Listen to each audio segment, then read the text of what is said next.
অগ্নিশিখা সাংস্কৃতিক গোষ্ঠী দৰং জিলাৰ নামখলাৰ এটি লোকবাদ্য লোকনৃত্যৰ দল।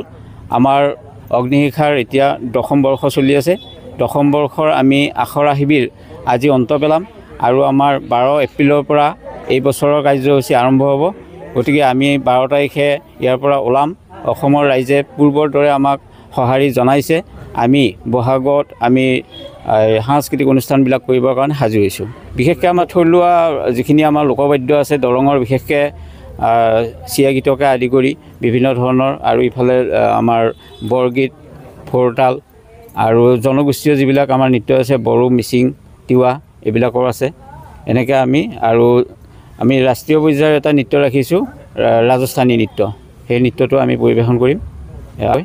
অগ্নিশিখা সাংস্কৃতিক গোষ্ঠী যোগাযোগ কৰিবৰ কাৰণে ফোন নম্বৰ আমাৰ দুটা কৈ দিছোঁ, 60096441 আৰু এটা 8402865012। যোগাযোগ কৰিলে আমাৰ অগ্নিশিখাক পাব।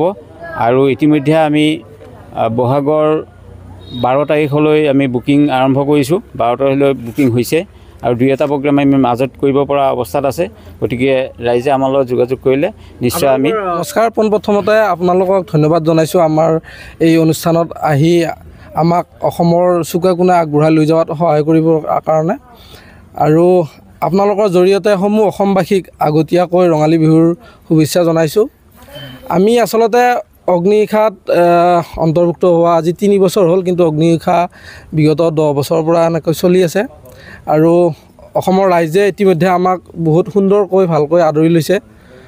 গতিকে এনেকৈ মৰম দি যাওক অসমৰ ৰাইজে। আমিও অসমৰ ৰাইজক যিমান পাৰোঁ আমাৰ পৰা ভালখিনি দেখুৱাই যাবলৈ আমি চেষ্টা কৰিম। সেইখিনি আৰু আপোনালোকে মৰম দি যাব, অসমৰ ৰাইজে মৰম দি যাব। আমি এনেকৈ চেষ্টা কৰি যাই থাকিম অগ্নিশিখা আগুৱাই যাবলৈ। ধন্যবাদ।